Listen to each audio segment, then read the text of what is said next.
Thank you all for being here. As Poor Will's almanac in the Springfield paper says, it's time to accept facts. Summer is actually over. It's time to harvest our root crops and store in cold 32 degrees humid location. Store in a perforated plastic bag in order to increase your humidity and keep your plants comfortable.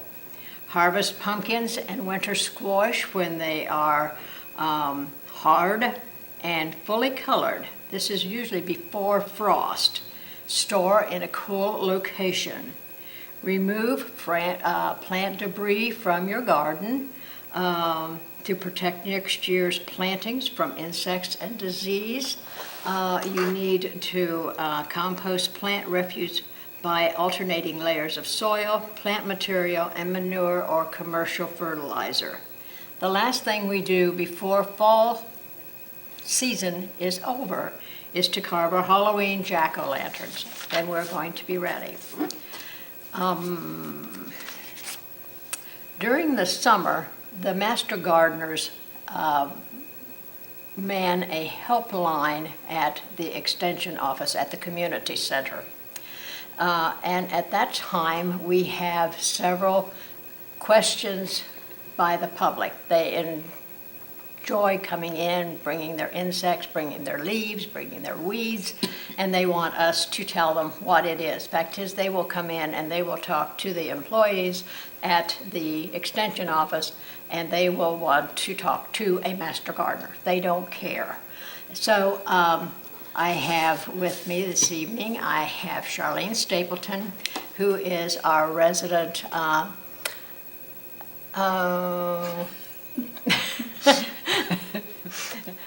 celebrity. She has been at the garden center in the Urbana City this summer, and she's been helping with all of our plantings up there. And Patty Barr, who is a very interesting master gardener who has been with the program almost as long as Charlene. I am going to give out some of the questions that we have received, and I am hoping that the girls will be able to give us a little bit of information about them, and we can go on from there. The first question will be for Patty. How do I know if I should cut my clematis vine back, and how do you fertilize them? Okay, well, clematis come in 3 groups. And the one group is the spring blooming, the other one is the summer blooming, and the next one is the late summer fall blooming. So, like with your spring blooming clematis, what you need to do is to let it flower first. And so after it's flowered in the spring, then you cut it back. And that's the flowers that bloom in the spring. So then the next group is like the summer blooming ones, and they grow on the old wood. Actually, they all grow on the old wood. But the early summer bloom ones, the way you can tell is that you have little nodulars that's like a little bud that's really ready to burst. It's swelled up. And these buds, those are going to be the flowers. So what you do is you actually only prune the stuff above where the buds are at. And then you can remove all the dead material above that. Your fall blooming, late summer and fall blooming clematis, you have a real pretty one that's called Sweet Autumn. And those, after they've bloomed in I would say, in early March, that you could cut those down to 12 inches from the ground. So you can cut those almost all the way back. And the fertilizing, clematis does not like a lot of fertilizer. So I would only do it twice a year with a 10-10-10 soluble fertilizer. Or you could do once a year with the Ossamer coat, which is a time release. Also with clematis, which you have to really keep in mind is that they like the sun on the flowers, but their roots do not like the heat. They like the shade. So you should really mulch your roots really good, or do undergrowth planting, an underplanting underneath to shade the roots. And they're pretty hardy. They should do really well. That's good. Thank you. All right, the second one we have is my lilac is leggy and unattractive. How can I prune this bush to improve its appearance? Charlene?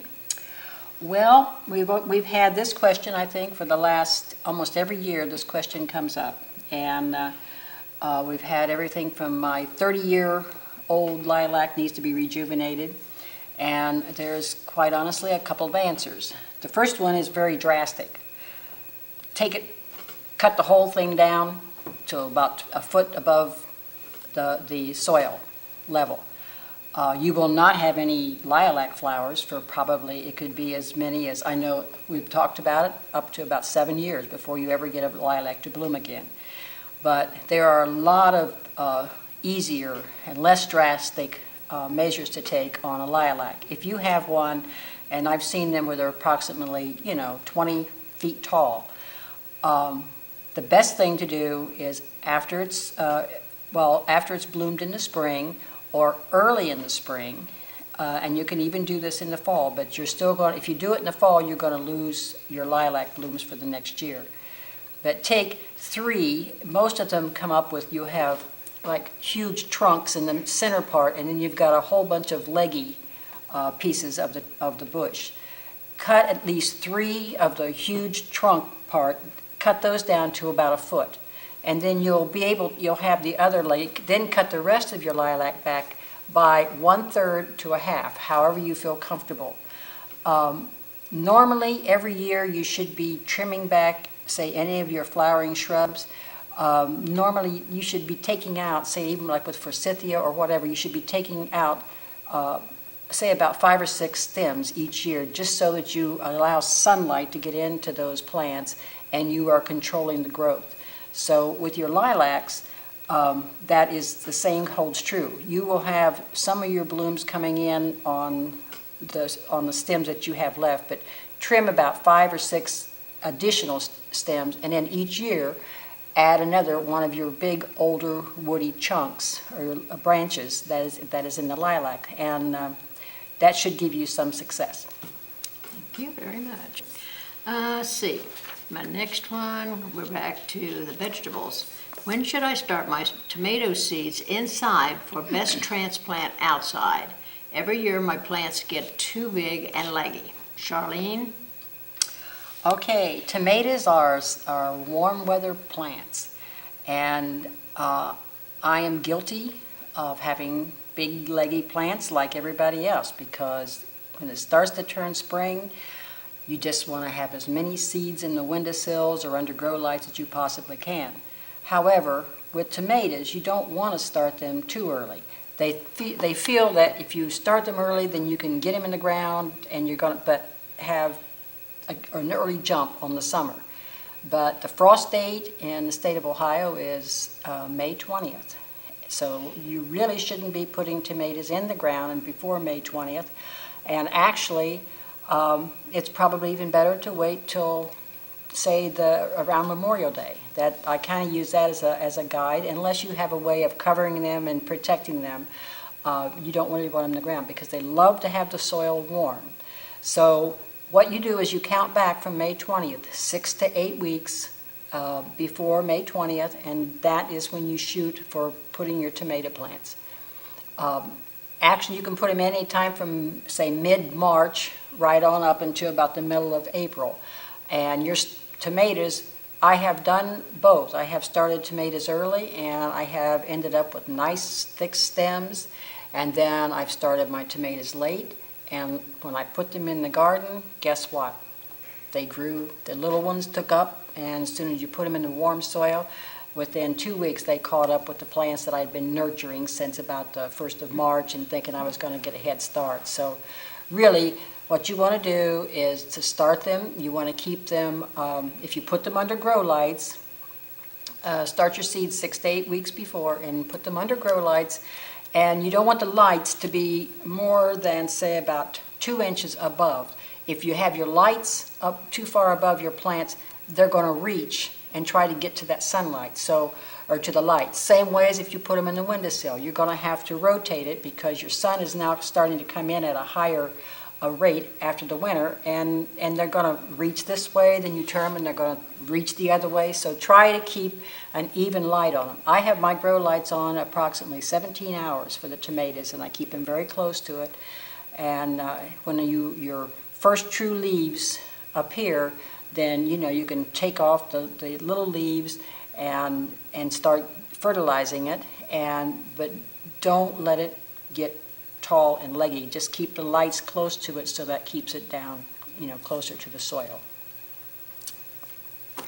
All right. Sounds like we could get tomato plants going. Possibly. Okay. Should I mulch plants for the winter? And if so, when and how much, Charlene? Alrighty. Mulching is good for all plants. Winter mulches, you should use winter mulches. They are primarily to protect the flowers and the shrubs from those severe winter temperatures and frost. Ohio, if you've lived in Ohio very long, you've heard the term, don't like the weather here? Hang around, it's going to change. And that's exactly what happens to our winters here in the state of Ohio. We have constant freeze and thaw. Your ground does not freeze. Say, as soon as you have a hard freeze, you can't say, okay, that's it, everything's going to stay frozen, because it won't. So to have just a little bit of an extra protection of mulch over your plants helps them to get through the winter. Mulches can be anything. I have used sawdust, straw, pine straw, shredded leaves. Your best thing would be a mixture of compost to put over your plants, because as it will decay through the winter, and then in the spring you can dig it under. Newspaper with straw, especially if you have raised beds or if you're vegetable gardens, because you don't want to leave the ground with nothing to protect it, especially in vegetable gardens, because the first thing that comes up in the spring, you're going to be inundated with the weeds, because the first warm weather, they're going to start coming on. So all of your plants, will benefit from having a winter mulch. It doesn't have to be a heavy mulch, and you really don't want to mulch it until after we've had a frost, but you don't want to wait till the ground freezes. And mainly the reason we do that, because as soon as we have a frost, all the rodents and things are looking for a place to get in out of the cold, and if you put down your straw or your mulch, your extra mulch, they're going to burrow right in under your plants, and guess what? They're going to be eating the roots of your plants probably through the winter as nourishment. So that pretty much answers that. Yes, it does. All right. My forsythia bush has really grown over the summer. If I cut it back now, will it still bloom next spring? Patty? No, it will not bloom, because the buds have already set on your forsythia before the summer. So you really should cut your forsythia back right after it's bloomed. The same thing, and you cut it back as much as you want then.